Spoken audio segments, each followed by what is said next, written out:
The following is a presentation of 912 Sports.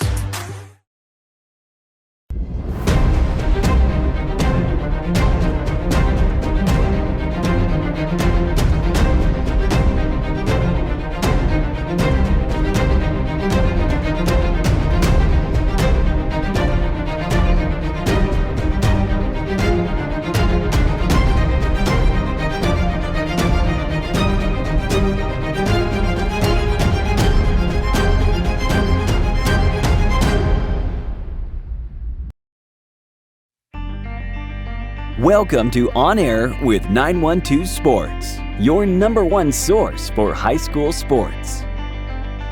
With Sean Smoke, Kevin Price, and Robbie Ross. On Air with 912 Sports is brought to you by Coastal Pines Technical College. Go Coastal. Prime South Bank. Find your prime. Robbie Robertson Ford, because Fords are cheaper in the swamp. Gibson Animal Clinic, practical solutions with limited fees. Summit Sports Medicine and Orthopedic Surgery, the region's best orthopedic care. And Kim Smoke, licensed realtor with Crossway Realty. High schoolers, did you know that you can get a head start on your college career and save money at the same time through dual enrollment at Coastal Pines Technical College? Dual enrollment is open to high school juniors and seniors, tuition free. Talk to your high school counselor or visit coastalpines.edu for more information. Coastal Pines Technical College, an equal opportunity institution. Go Coastal. It makes sense Prime South Bank would have a great mobile app. Nobody is as mobile as our customers. For a century, they've chased dreams, followed their hearts, took the road less taken, made a new path, taken leaps of faith. At Prime South, offering the latest digital banking, secure pay apps, and new online lending is part of a mobile tradition that goes way back. Life is mobile. So is Prime South. Find your Prime. Member FDIC. Welcome, sports fans, and thanks for watching On Air with 912 Sports. I'm Sean Smoke, publisher of 912 Sports, joined as always by head writer and podcast host Kevin Price. Kevin, how you doing this evening, buddy? Doing good, Sean. Good to be here talking high school sports once again as we wind down the school year and, of course, the athletic year here in the 912. Exactly. And Kevin, coming off a great show last Thursday night, we held our 4th annual All Sports Player of the Year award show. And man, it just went off fantastic. We made a lot of kids happy. Got a lot of, a lot of kids sharing their awards. And like I said, it was a real proud moment for a lot of them. But man, it was great to give out some hardware and honor some deserving student athletes. Yeah, of course, always an exciting night when we can hand out, honors to our high school kids who have done great throughout the school year. Of course, this was everything but football.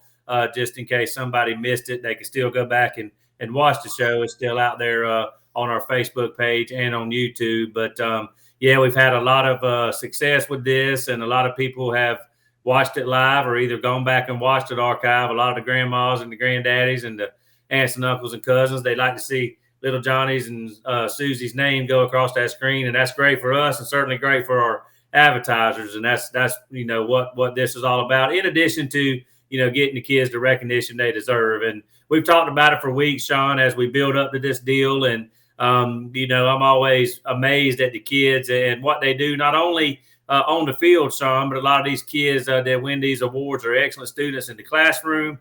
So thus they're excellent student athletes. And, we didn't get to see all the kids' resumes, but when we see some of the extracurricular activities, the clubs they're in, whether they're academic or just fun type deals, a lot of these kids are involved in a lot of things, youth groups and various things like that, in their churches and other organizations in the community, not even affiliated with the school. So a lot of these kids are just well-rounded kids, and it's easy to understand that why they are successful in the field. They're a lot of them are overachievers, a lot of them are high achievers, and they go out and get the job done for their teams. And I know they're their coaches and the fans certainly appreciate that. Exactly. And again, thanks to our great sponsors for making it possible. Like I said, without them, that show would not be possible. This show on, every Thursday night would not be possible. So we appreciate those guys stepping up to the plate and, helping us out, putting the show on. So, and congratulations to Jeff. He did a great job on putting everything together. I thought the show looked really good. I appreciate the job that you did, announcing the winners and all, but I was really pleased with the show. And like I said, I think we made a lot of people happy. And, hey, I don't know, maybe we didn't get them all right, but I think we got the majority of them right. A lot of those kids were, like I said, very deserving of those honors. And congratulations to all the winners from last night's show. Again, like Kevin said, if you hadn't seen it, it's still on Facebook. You can always go to 912sports.net. We put it on the front page there and watch it, or you can go to our YouTube page and check it out. But Kevin, we do have the latest issue of one of our winners from Thursday night. I'll hold it up here. Awesome. The latest issue of 912 Sports. This is Tyson Rooks. Tyson Rooks is a true 3-sport athlete. Really probably could be a 4-sport athlete if he could do 2 sports in the Can't spring. do it all. Yeah, you don't have enough time. Exactly. So, but Tyson was one of our winners, one for basketball. And then, of course, he's going to Illinois on a scholarship there for football. And then track, he's an outstanding track athlete as well. But real proud of the new issue. It's out at distribution points, so stop by and pick it up if it's in your area. If not, go to 912sports.net and order your home delivery. And we'll send you one right to your house. So, but I know you got a chance to do that story on Tyson, and he's a really cool guy. Yeah, and that kind of leads me in or takes me also back to what I was talking about earlier. I sat down with him for that story in the Glenn Academy gym in their locker room. And when you talk to some of these kids, much like some of the kids we've talked to throughout the year and in the years past, I mean, he's a kid who kind of gets it. He's a yes or no sir kid. Of course, he comes from a great family. His dad was a longtime tennis coach there at Glenn Academy. Burnett Rooks coached other sports as well. But, Tyson's really a phenomenal story. I mean, he grew up playing tennis, like you said. I mean, it makes sense because his dad was the tennis coach. But he just kind of, I guess, fell out of favor with tennis, but was always a good basketball player, but really elevated his game, Sean, this year. It just seemed miles better to me, to be honest with you. Not that it was bad to begin with, but I think he was really deserving of our player of the year just for what he meant to that Glenn team. And just, from what I saw of him when we did Golden Isles basketball this year. Certainly a lot of other good players in the area and even in that Class 6A region that we cover. But he just stood out like a sore thumb. He was certainly one of the better players, if not the best player on the floor most every game that I saw him play. But, speaking of football, it's not like he played football all throughout high school. That's in the story. Goes out for football this year and makes a splash as a wide receiver and a DB for Glenn. And long story short, next thing you know, he's got a scholarship to Illinois. So that's all in that story, how that developed. And, kind of just like that, Sean, he goes out last year after deciding that he's going to play football going into spring. He's already kind of working on football, working on his footwork. They just said, hey, Tyson, go jump over that bar out there, do that high jump. Well, he immediately cleared 5'4". They said, hey, we got a track meet tomorrow, Tyson. You want to come out? Huh? Yeah. What? Yeah. Okay. Goes out, competes. Give me uniform. Finishes second or third, and all of a sudden he goes to state last year and finishes, I think, in the top 4. And this year he's got an outside shot at least to certainly place again, but maybe even compete for that state title. But speaking of that, Sean, I was over at the Glenn Academy football field house just the other day, and Josh Bill, the Glenn track coach, was there. Coach Rocky Hidalgo, the football coach, was there, and I was actually there on some personal business. And so we were talking about football and track, and Tyson, I think, jumped 6'2" at the region meet, but they were just coming off spring break. He kind of got maybe a little lazy and enjoyed his time. He's deserved it, but he's kind of getting back in the swing of things. I think he's already back over 6'4", maybe had jumped 6'6" already. But the kid that won it, Ryan Rankin, jumped 7 foot for Brunswick, and he was our track athlete of the year at the region meet, and that does lead the state, I do believe, going into the state meet. But Josh was telling a funny story about Ryan. He didn't even enter the competition at the region meet until they got to the 6'6" mark. And then he decided, okay, it's time for me to get in the action. And but when he did, he just immediately took off his sweats, and like Coach Beal said, if you know about the high jump, he didn't even take a mark. He just got where he was supposed to go, did it, boom, no problem. He moves on to the next level. So it's not like he got out there and tippy-toed around and measured his, everything he needed to do. He just got out there, took off his sweats, boom, let's move on. And of course, 7 foot, if you know that, is pretty high. Don't want to put pressure on the kid, but it's very possible that he gets to the high D1 level in college and very well could end up in the Olympics one day if he continues to excel. He seems to be trending in that direction, and we'll just see how good he is. But like you say, I don't know that we got everything right, but I think there's a good chance we got that one right.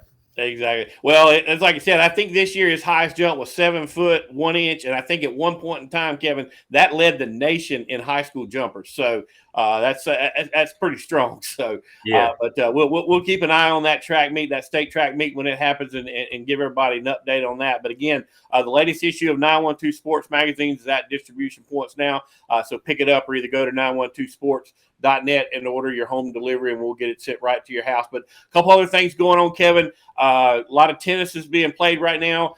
Congratulations to Brantley County Herons. The girls were in the Elite Eight, and the boys had made it all the way to the Final Four.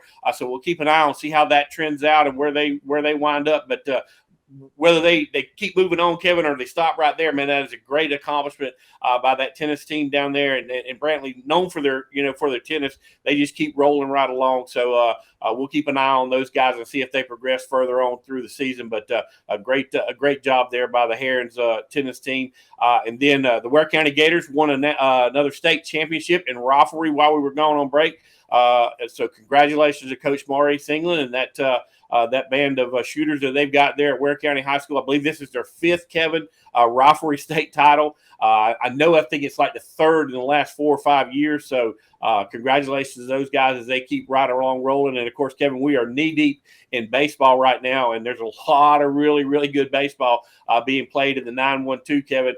And we'll get into more detail about Glenn and Ware in a minute. But just so everybody knows, we had a AA region that won all 4 games in the first round. We had a 5A region that won all 4 games in the first round, and we had a 6A region that won all 4 games in the first round. And that's pretty impressive. That just lets you know the caliber of baseball that's being played. Anytime your 4 team can go on the road and beat somebody else's number 1 seed, Kevin, that's very, very impressive. And not only, but you've got, I think it's Vidalia, Swainsboro, Jeff Davis, and Toombs County. All those guys are still playing. You've got Ware, Wayne, veterans who, is not in our area, but still in our bracket, and Coffee, all won. And then your guys, you had Glenn, Effingham, South Effingham, and Richmond Hill all win. Yeah, so that just speaks to the depth of your region. And, when you, like you say, when your 4 seed goes on the road, beats a region champion, that, again, just shows the depth of your region, that your 4's better than a 1 in another region. Same thing with your 3 beating a 2. A lot of times those are toss-ups, but when your 3 can go on the road and beat a region 2 seed, that's pretty strong as well. Then your 1s and 2s hold serve. So not getting upset. That shows that the top of your region held their own, did their job. So kudos to all those regions. And I tell you what, I don't know if we're really going to go through the brackets, but I'm sitting here looking at that AA region, and you got Jeff Davis, a 2 seed, going on the road to play a 1 seed. And you're like that 1 seed is like, oh my God, I mean, what do we do to deserve this? We get Jeff Davis, they're a 2 seed. Exactly. So, I feel bad for that 1 seed, but I'm going to pencil in Jeff Davis until they get beat, buddy. Exactly. I mean, you're talking about a 3-time state champion in the last 4 years there with Coach Paul Glass and those guys, and they're playing great baseball again this year. I don't know how Vidalia was able to take that region, but they did. They won that region outright, putting Jeff Davis in that 2 seed and making them go on the road. But I would not be looking forward to that game if I was that 1 seed sitting there. But Kevin, you guys had an interesting series. Glenn had to go 3 to get past Tucker, but was able to come away with the win. Ware swept Forest Park there, run rule in both of those games. I think it was 11-1 in the first game and 13-1 in the second game. So pretty easy, easy there for the Gators. But Glenn had all they wanted from Tucker coming down there to the Wayno. They sure did. Tucker really known as a football school or an old football power. They still made the playoffs this year, have kind of fallen on hard times a little bit for them. But they came down here to Brunswick, as a matter of fact, and Brunswick beat them 60-26. But the Brunswick defense had their hands full that night. They threw for over 400 yards. And actually, several of the guys that were on that Tucker football team were also on this Tucker baseball team. The quarterback played third base. Manning, their center fielder, and a pitcher, is going to Eastern Michigan to play football and baseball. He was a tight end on that football team, and Brunswick couldn't stop him on the football field that night. And then I think their shortstop's a good ball player. Hunter is his last name. And then they have another guy, Grayson, who was a good pitcher for them, also an outfielder. So they had a handful of good players, Sean, and they had some pitching depth. They didn't just have throwers. All their guys had something about them that kind of stood out. But but really it did go to the wire. It went 3 games, and Glenn went to the bottom of the 6th of that third game, trailing 3-1. And one thing led to another. They got a big hit out of Jacob Mansell to take the lead, and then the bottom kind of fell out on Tucker, and Glenn scored 7 runs in the 6th inning to run away with that game and make it a little bit more lopsided than it really was. But going back to day 1 in that series, in game 1, Tucker had 1 good inning to take the lead 4-3, but Glenn came right back and scored 4 runs in themselves. Or Tucker scored 4 runs to take a 4-3 lead. Glenn came right back in that same bottom half of the inning to score 4 to regain the lead, and ended up winning that game going away. But in the second game, it was just a nightmarish start for Glenn. They were a visiting team in that game. Tucker was the home team, but they had a 2-run double, Tucker did, followed by a 2-run home run by Grayson, who was the winning pitcher in that ball game. And then they batted around. They came back up to the leadoff spot. Hunter, who was batting over 400 coming into the series, ended up hitting a grand slam. And so home runs don't come very often in the Adam Wainwright Field. No. They hit 2 in 1 inning. And, I'm sitting there in game 1. Here's a team that hit 27 home runs, Tucker did.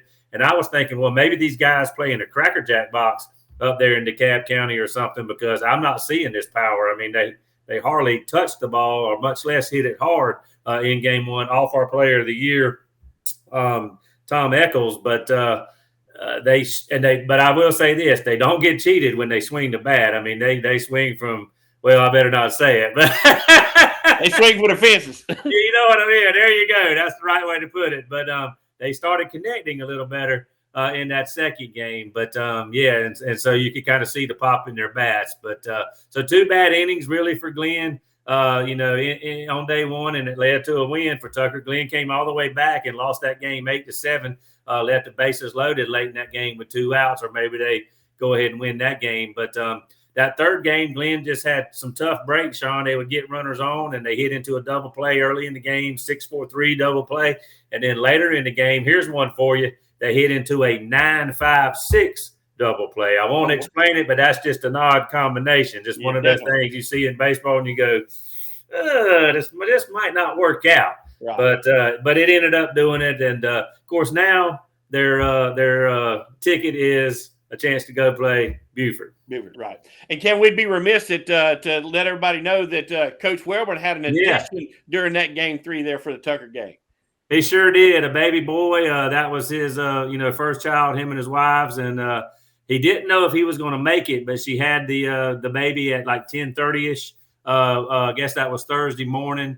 And so he actually made it to the ballpark, but he was a little bit late. I think the game started at 1. I think he got there around 1:30, 1:45, and was able to finish the game. He didn't start off. He didn't make it to the coaches meeting at home plate, and didn't start off coaching third base. But I think by the second or third inning, something like that, he was out there. It was kind of strange, Sean, because neither head coach was there. Also, Bobby Link, unfortunately, is going through some cancer treatment. I think it's for some kind of skin cancer or something. We mentioned that on the air. He had talked to my partner, Chuck Fair, about that before the games the day before. And so I guess he had to go back up to Metro Atlanta to take care of that. Hopefully all that's going to work out. But here we are in a playoff game, and neither head coach is there. It was just a little crazy, but both teams handled that situation about as well as they could. Yeah, but congratulations to Coach Welborn and his wife there for the new addition. But Kevin, last week you were, or I guess it was 2 weeks ago. Before last week, we had the awards banquet. You were a part of a big press conference announcement there at Glenn Academy, and we've got a little piece coming up on that. But just kind of briefly describe what that was all about. Well, that was awesome. They had a big press conference. I mean, it wasn't anything new. It wasn't breaking news. I mean, this event has been known about for a while, but it was more or less just a formal press conference to kick this off, I guess, to begin to count down to kickoff. But it's going to be a Border Wars, what they're going to call it. It's a Georgia-Florida Border Classic. 7 teams from the Northeast Florida area. So that's the Florida angle for it. Then 7 teams from this basically Southeast Georgia area. They're going to get together. I think it's the second full week in September. I think it's the 8th, 9th, and 10th. So Thursday, Friday, Saturday, we're going to have 14 teams, 7 games. So there's going to be 2 on the Thursday, 2 on the Friday, and then 3 on the Saturday. But the Georgia teams that are going to be involved, let me see if I can go through this without messing up, though. It's going to be Glenn, Brunswick, McIntosh, Charlton, Coffee, Richmond Hill, Fitzgerald, and I think that's it. That's your 7. That's 7. That's right. I was trying to go to 8. There should be some more, and there might be some more in the future. Right. I think it's going to grow very fast within a couple of years' time, I believe. But yeah, mark your calendars for that. If you're a football fan like Sean and I are, and a lot of people are here around the 912, I know other teams are going to have their games, certainly on those Friday nights. But come on over here to Glenn County Stadium on that Thursday or on that Saturday. Should be a lot of fun. It's going to sort of be like that Corky Kell Kickoff Classic in Atlanta on the opening weekend. And I think this thing has a lot of potential going forward. But like Sean said, we're going to break it all down in a segment that I'm going to have about that press conference, talking to some coaches and some of the administrators about that whole deal.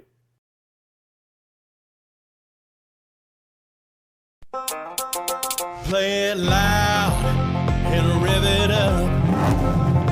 Robbie Robinson's got trucks built for tough. Make your way to Robbie Robertson Ford in Waycross, where the deals are bigger than ever. Looking for a stylish midsize car, a spacious SUV, or a truck that performs at work and play? Robbie Robertson wants your vehicle and is paying top dollar. Now is the time to buy. Fords are cheaper in the swamp.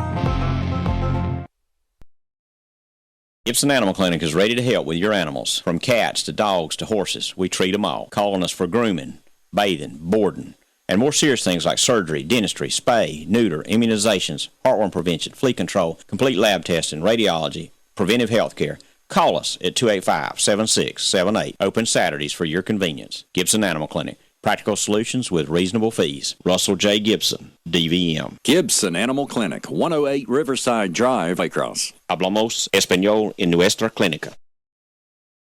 A press conference to formally introduce the Georgia-Florida Border Classic was held recently at Glenn County Stadium in Brunswick. The 12,000-seat stadium will also be the site of the Border Classic, which is set for September 8th through 10th and feature teams from Southeast Georgia taking on teams from the Northeast Florida area in a 3-day high school football extravaganza. The event will start on a Thursday evening with 2 games. 2 more games will be played Friday, and a triple header will round out the weekend on Saturday. In all, 7 games will take place, featuring 14 teams in this inaugural event, which organizers plan to make an annual tradition on the Prep Gridiron. They hope it will quickly grow in size and prestige, much like the Corky Kell Classic has in Atlanta, which showcases Georgia high school football at the start of every new season here in the Peach State. Glenn Academy head coach Rocky Hidalgo, who coached in the Corky Kell when he was the head coach at Walton, thinks it can. He answered a question from 912 sports reporter Kevin Price during the press conference. This game is going to draw a lot of those teams from Jacksonville. And so I think in terms of numbers of not just attendance, but people watching on TV, I think the unique thing about the Corky Kell is people all across the Southeast watch that game. And it allows teams that a lot of people have never heard of in Alabama and Mississippi to go, their kids to go out there and play, and people learn about those programs, the Brookwood Broncos, the Walton Raiders, Norcross Blue Devils, all those schools, they play on television, and people all across the Southeast watch those games. And I think we can do the same thing here, is these programs can start to become regional names for people who enjoy high school football, and people can always go back and watch those games. Even if they don't attend the game or watch it live, they'll be able to go back and watch streams of those games online.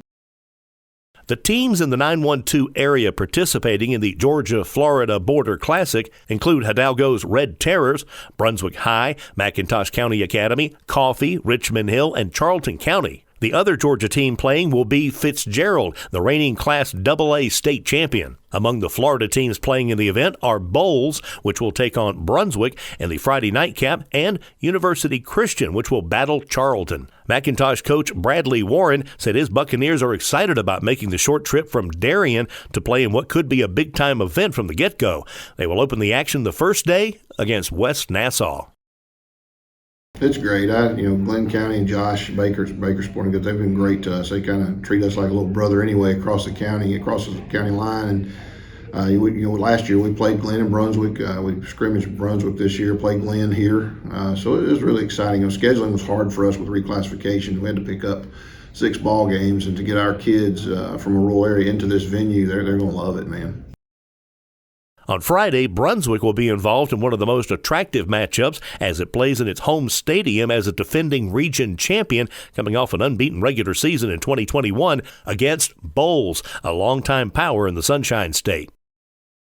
We're excited about the matchup, and a lot of respect for the Bowles school, and everybody knows in Northeast Florida and mostly in Georgia the name Corky Rogers and how many state championships he has, and the program that is there at the Bowles school and the great talent they have. I'm excited. Our team is excited about this, and we know we have to prepare and do what we have to do, to get ready for that game. It's going to be a great matchup, and I'm excited about it. Richmond Hill, which is making the jump from Class 6A to Class 7A this season, will be in action on Saturday. In fact, the Wildcats play the final game against Baker County. Head coach Matt Lazat feels like this will be a good test for his team.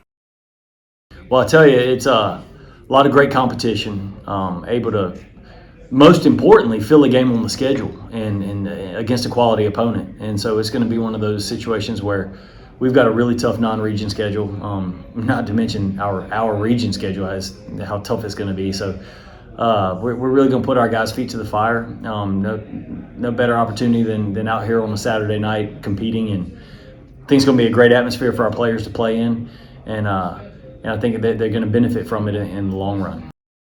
So while we always look forward to prep football here in the 912, we have another reason to anticipate the upcoming season. The Georgia-Florida Border Classic should make for a fun start to September. At Summit Sports Medicine and Orthopedic Surgery, you don't have to be an athlete to get the region's best orthopedic care. Our board-certified orthopedic surgeons and physicians treat injuries and conditions that affect just about any joint or bone in your body. Plus, we're backed by the support of Southeast Georgia Health System. From fracture repair to joint replacement, Summit Sports Medicine and Orthopedic Surgery will get you moving again. Call 1-855-ASK-SGHS. That's 1-855-275-7447 or visit sghs.org/summit.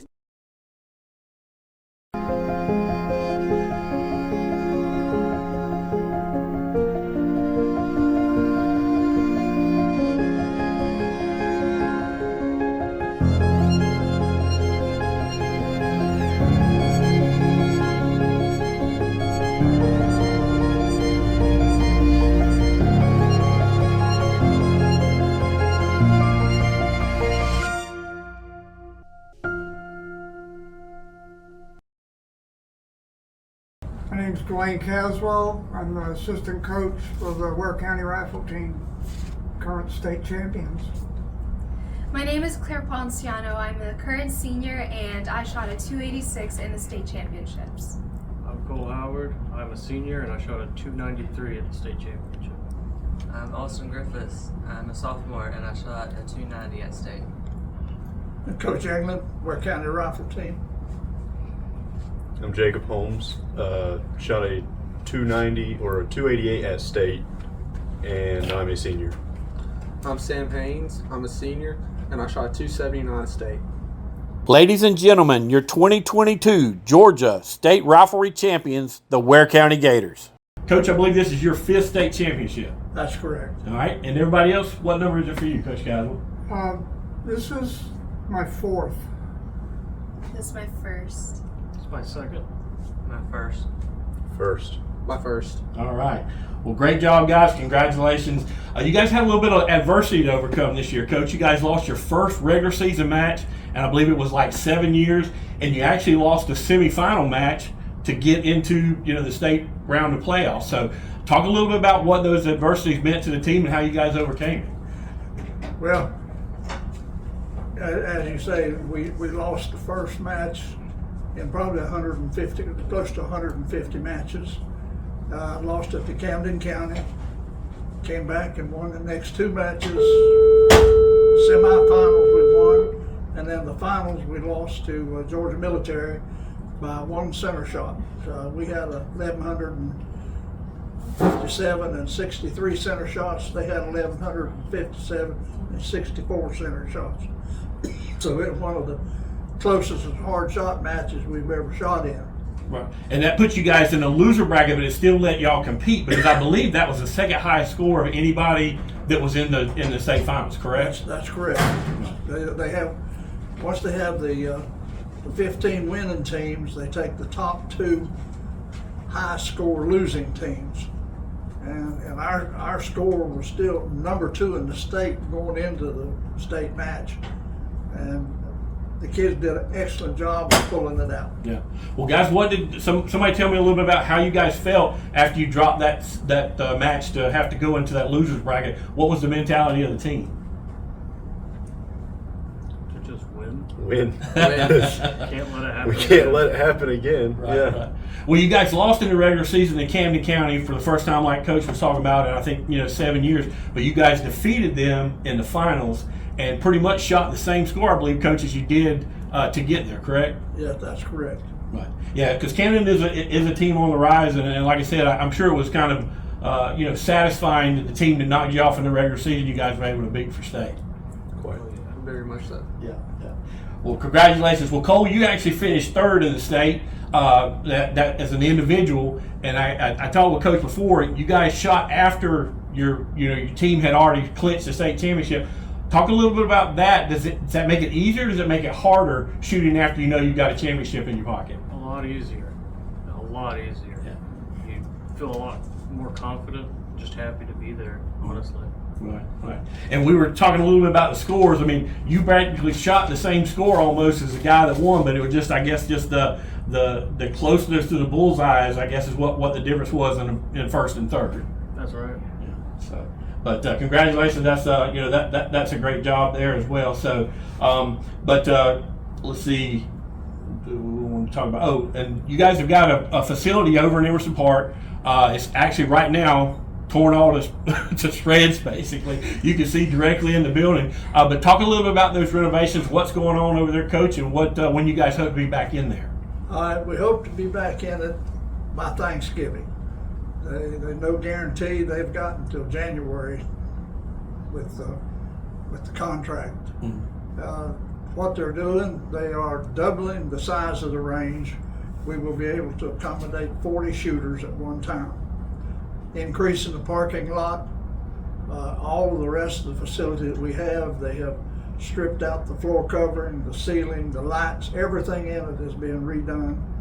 On the front of the building where we enter, they're extended it out 40 feet, the full length of the facility, and there will be 4 restrooms, dressing rooms, and 2 offices will be built there with a sizable lobby, and all of this will have TV where they'll be able to see what's going on in the range at all times.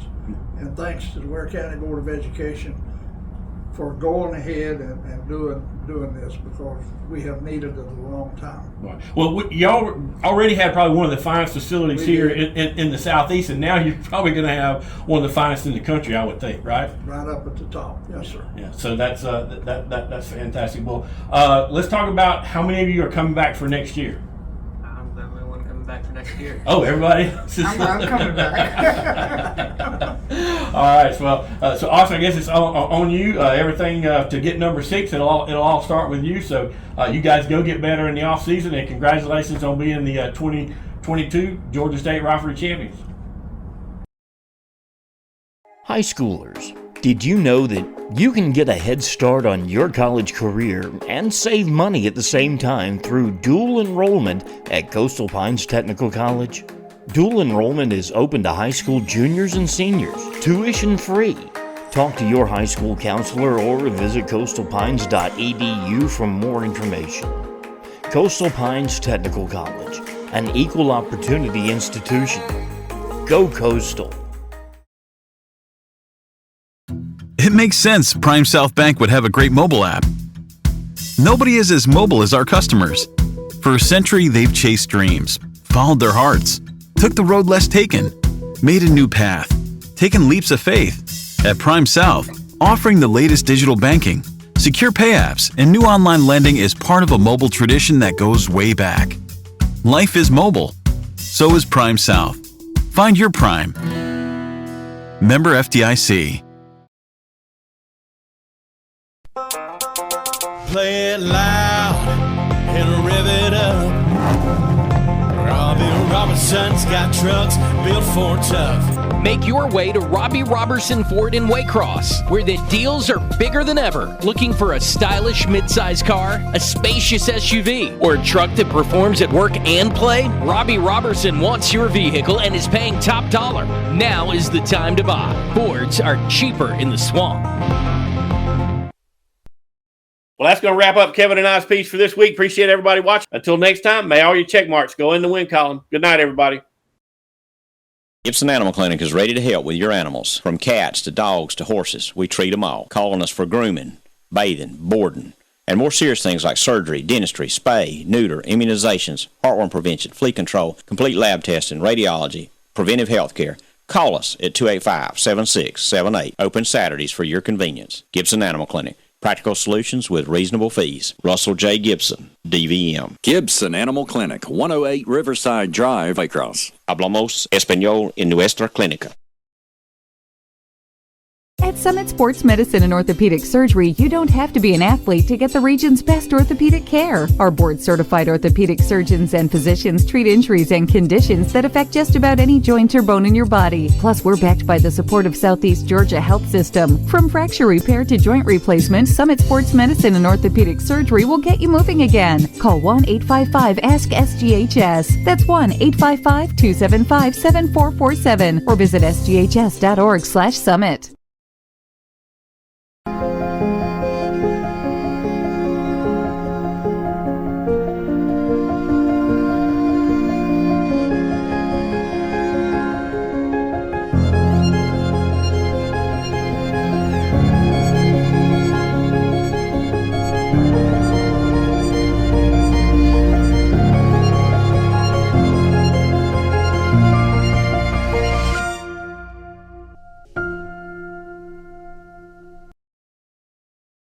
This has been a presentation of 912 Sports.